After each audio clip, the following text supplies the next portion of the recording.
Hey guys, and welcome to another episode of the podcast. I'm really delighted about today's guest, Drew Thompson. He's coming out from the East Coast and he is your AI to human translator. He's the one AI expert who's not a robot. And it's going to be a fantastic conversation about automation, AI technology. And I'm really happy to have him on. Drew, welcome. Chris, man, thanks for having me, bud. Briefly introduce yourself, your story. I'm really excited to talk to you.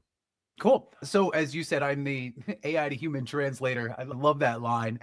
My background is super interesting. Right now, I run a consultancy called Signal and Scale, where we apply AI first thinking to your stories, your systems, and your skills. How do you accomplish anything your mind can think of using AI? That's what we tell our clients. Primarily, we focus with how do you create things? How do you automate? How do you work smarter and harder? My story is pretty unique. I came from being a childhood actor. I spent years on daytime television on a soap opera, went from there. And actually, let me step back here because this is a really important part of the story. My left-hand side, I was a child actor in front of the cameras working with Josh Duhamel before he was Josh Duhamel, Fergie, like all these people who did great things in their career now. But on the other side of the coin, my mother had 64 surgeries before she passed away. So I spent the majority of my time in and out of the University of Hospital of Pennsylvania. You're familiar here on the East Coast. I would take the New Jersey Transit train over there from the West Side to go see her in the hospital when I was like 12 and 13. So it was this duality of existence. On the left-hand side, keeping people entertained, laughing, reading lines. On the right-hand side, dealing with the harsh reality of being a single mother, a child to a single mother who needed me present, and just that part of life. But what I learned throughout all of it is, number one, the most important thing is that anything is not too serious just to laugh. That laughter is the medicine that calms everything. And when you give yourself permission to laugh, it makes everything approachable, better, and actionable and easy to overcome, easier. I took those two things into a love of storytelling, which led me to launch an ad agency in New York City that was acquired by a holding company about 5 years ago, to where I am now. I've always been fascinated, number one, by how to tell a story. And number two, I've always wanted to go from like A to G and skip the letters in between. And about 2.5 years ago, generative AI came around, and I have just dove into it, not just to say this is a cool tool to do anything or to cheat the system, but this is a cool tool now where I can apply it to my business. I can work smarter. I do believe, Chris, that you're going to see businesses of 2 to 3 people. That's it, with $1 trillion valuation. And then they have hives and swarms of AI agents that do everything for them. This is what gets me excited. But the human part, I think, is so important because AI doesn't have a chance yet to look you in the eye like me and you right now and be like, oh, you're smiling. Oh, your head's nodding. Oh, hey, man, you look super friendly. It doesn't know that yet. So that was a long answer. That's my story. Yeah, really fascinating. And talking about clients and who do you help serve and who comes to you for either solutions to their problems or solutions to their pain points? Who do you help serve? Right now, the people that I help serve are small to medium-sized businesses. I do some in the middle market. We've helped a couple architecture firms. We've also worked with large private equity firms as well on the rollout of ChatGPT. But most of the time, these are small and mom and pop businesses that say, hey, I want to be able to get more business. I want to get my brand and my story out there. That's something we do very well because once you understand your brand and your story, what makes you can communicate that faster across digital media channels using artificial intelligence as your crutch to help you get out the story, to tell it from a viral perspective, meaning I'm not just going to sit here and tell you, hi, my name is Drew. I'm going to give you a hook that's going to get your attention. It's going to help you jump out of your world and come into mine. We help them do that because the SMBs, the small to medium-sized mom and pop, plumbers, retail stores, insurance offices, if they can use just one of these tools, I'll give you a real example, Chris. I had a client last week put in their P&L into Gemini Ultra. Gemini is ChatGPT, but for Google. But then they have the Ultra version, which is the $200 a month version. They have something in there called DeepThink, which is the industry benchmark for an AI model that can think, a large language model that can think deeper and longer and harder about things. So we put in their profit and loss statement into that. and we said, you are a Bain McKinsey BCG expert in FP&A, financial planning and analysis. Analyze this, show me where there's waste, show me where we can cut, where we can trim, how we can expand profits, how we can increase revenue velocity, all of these really cool things that, dude, you and I would have never been able to do. We would have had to go hire somebody for $5,000. Like, what does that do to our economy? What does that do to our human? Think about how much more powerful you are now that you have that in your pocket. So again, I geek out on this stuff, man, because it's the future. Yeah, and we'll talk about the implications of AI in further down the talk. So then a follow-up question I have for you is, a lot of our listeners are intimidated by AI and they hear AI expert and they're worried about AI. How do you make AI make sense for the average entrepreneur who's already overwhelmed? That's a fantastic question. Making sense of this for someone who's already overwhelmed. I think about it like this. You're an entrepreneur, so you wear every single hat. You are sales, you are marketing, you are product, you are customer services, you're complaints, you're the janitor. You do all of it.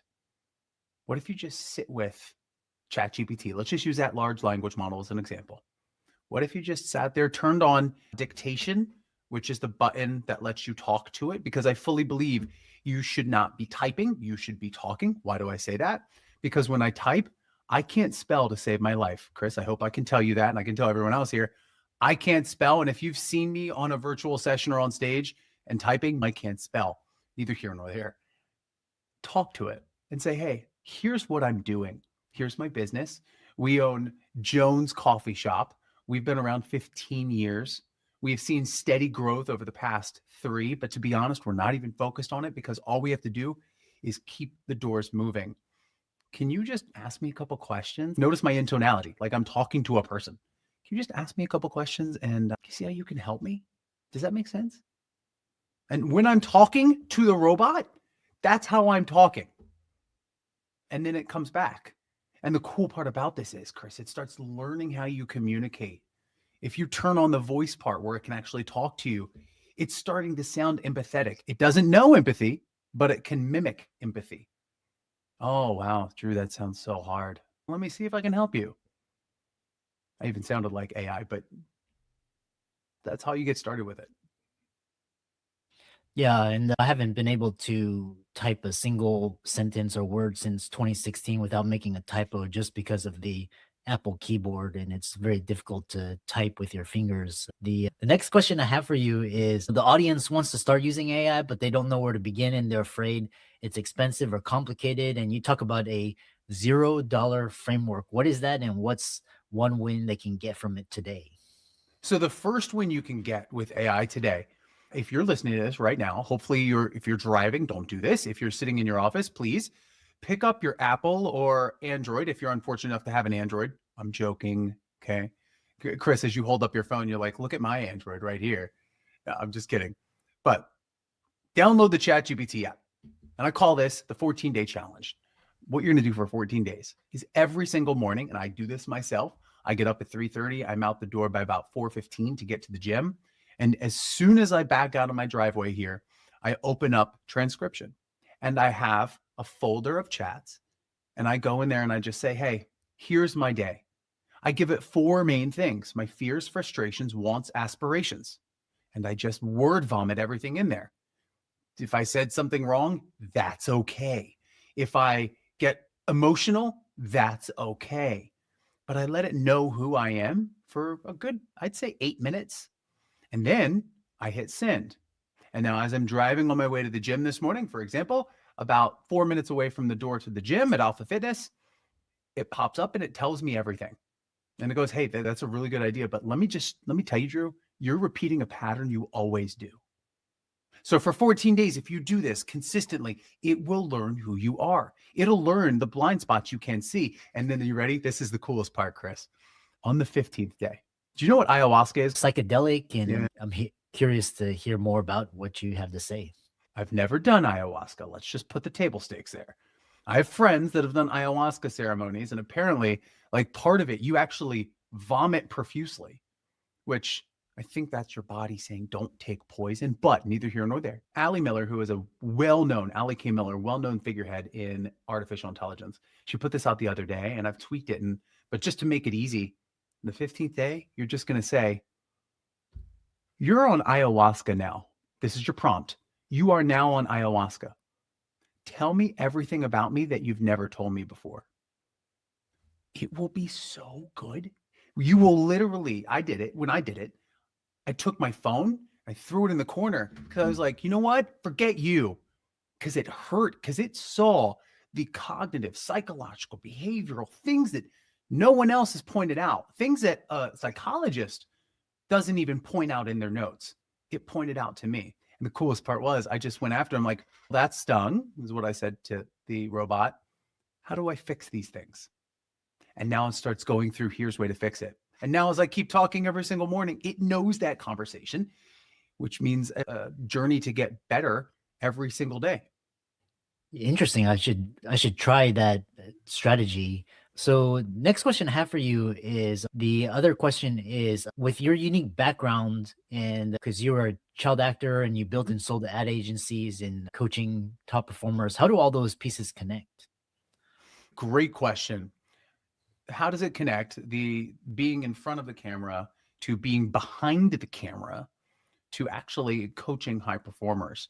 For a long time, I thought, and I'll just preface this with, I thought I should be out there in sales. I worked in direct sales as a real estate agent for a few years, loved it, but quickly learned that people were coming to me saying, hey, can you help me with this social media thing? Hey, can you help me with this content?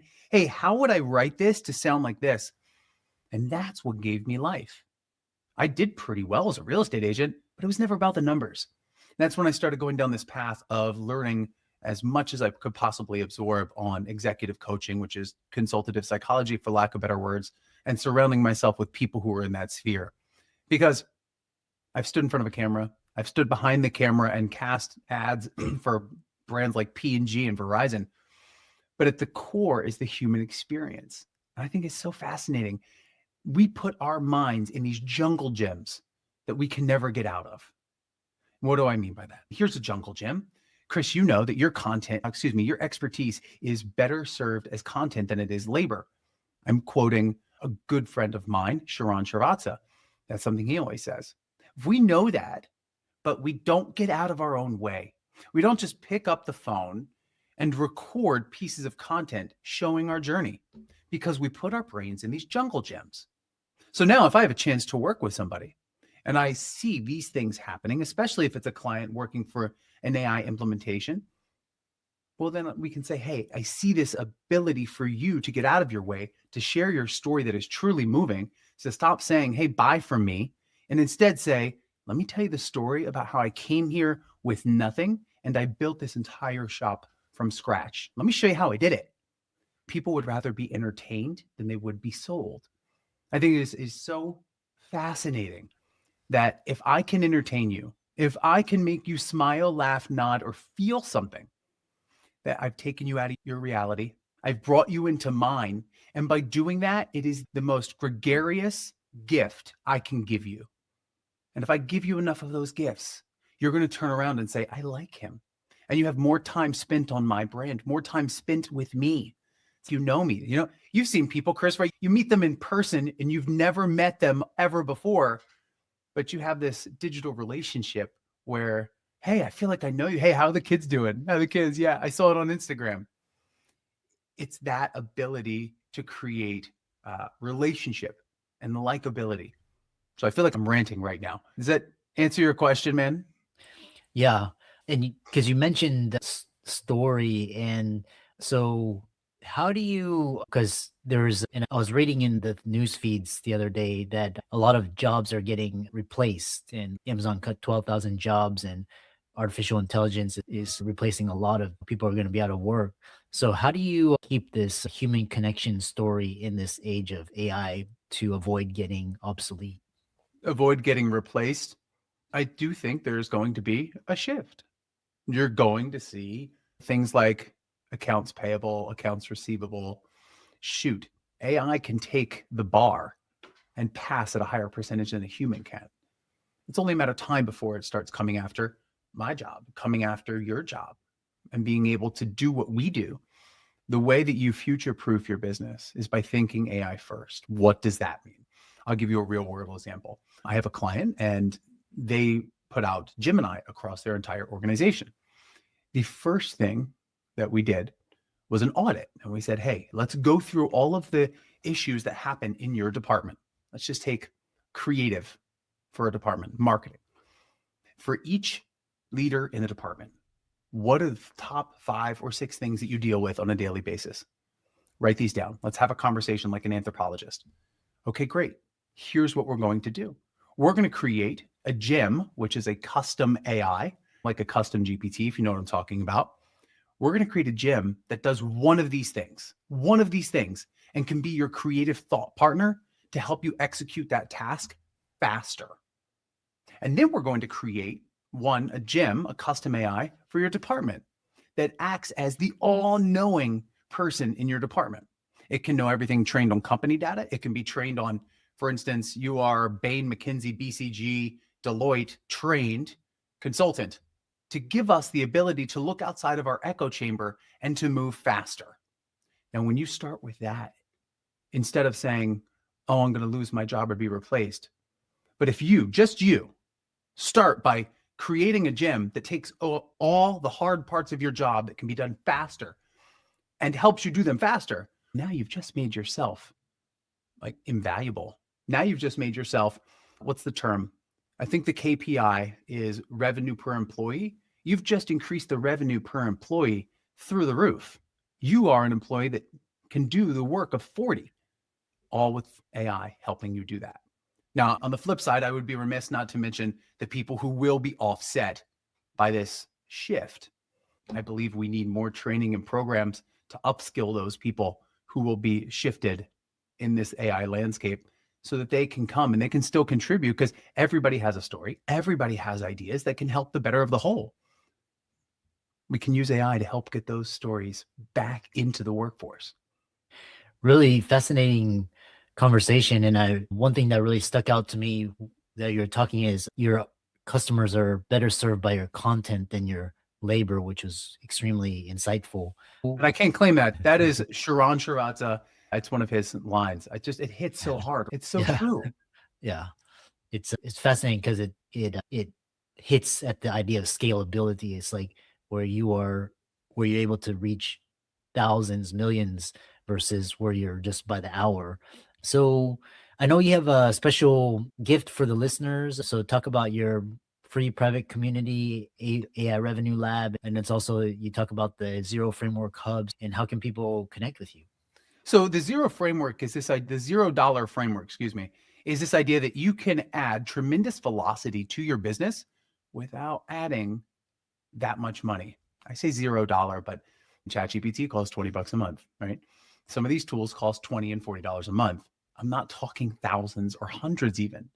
But a $0 framework says, if I have the right tools to help me clone myself using a digital avatar, the right tools to help create the scripts that are timely, local, and relevant, the right tools that change my story and what happens to me into scripts and content people want to read and watch, then I can net effectively scale my business by 50% or more by just following the leveraging and stacking of these tools. Now, all of these things I go over inside of the AI Revenue Lab, which is my free online community at school. If you just go to SKOOL for your listeners, go to SKOOL/the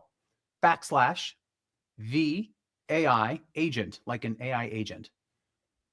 And then once you go in there, someone from my team will let you right in. Here's some things to look for when you're in there. There are trainings on different AI tools. My personal favorite is the training on something called Higgsfield. That's Higgsfield.ai. It is the coolest tool that has ever existed. I'll give you a true story, Chris. I used it last week and I'm still processing this emotionally. I took a picture of my mom who passed away in 2016 and I brought her back to life in this picture, in this video, and it's me and her with my kids. And I don't know what that's still doing emotionally to me, but the fact that this AI tool can do that. And on a side note, Chris, if you want to just go down the rabbit hole, did you know that there is a company out there right now that is giving you the ability to live forever? Now, I don't mean this as like cryogenics, but I'm in your mind. So it's training on an AI. An AI trains on your memories. And in the commercial, it's a woman talking to her mother as a hologram coming off of the phone. It's just a large language model trained on her mother's memories and image and likeness. But then for the rest of the woman's life and the woman's kids, they're all talking to their mother. So this AI immortality, it is wild, like an episode of Black Mirror. But for everyone on here and everyone listening, I'd love to see you in my AI revenue lab. I post new prompts, everything you need in there once a day. I am active in there. There's a community of other entrepreneurs all around the world. Would love to see you there. Fascinating. And when you talk about that application or that company that is able to clone yourself forever, is that 11 Labs or is that a different? No, I would look it up right now. I don't have it fast enough. It's a VC backed company. It's legit. It's not 11 Labs. 11 Labs is voice cloning. And then HeyGen is like avatar cloning, which isn't quite yet there for mass consumption. I don't think anyone should go on and say, I'm going to make all of my content AI avatars, because I mean, there's a specific way to do it. If you guys really are interested in learning how to do that, look up somebody named Josh Rogers on Instagram. It's Jax, J-A-X, like Jacksonville, Florida. Jax with Josh. He does a phenomenal job at using an AI avatar, and it's constructed in a way where it's very small on the screen, so you don't see the tiny things in the facial expressions that give it away that it's not AI. I mean, that it's not human. It's a great case study we could talk about another time on how your listeners could actually do this in their business.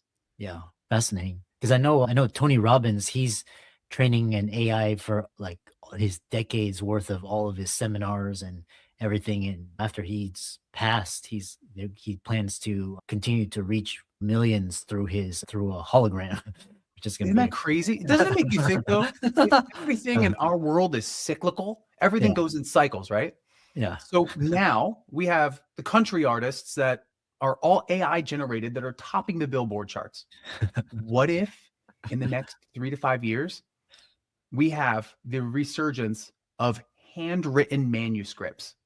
And these handwritten manuscripts are so exclusive, an actual human's hand touched it, and they're worth millions of dollars.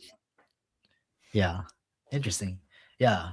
I really enjoyed this conversation, and keep up the great work. Yeah. Thanks, and I love your passion.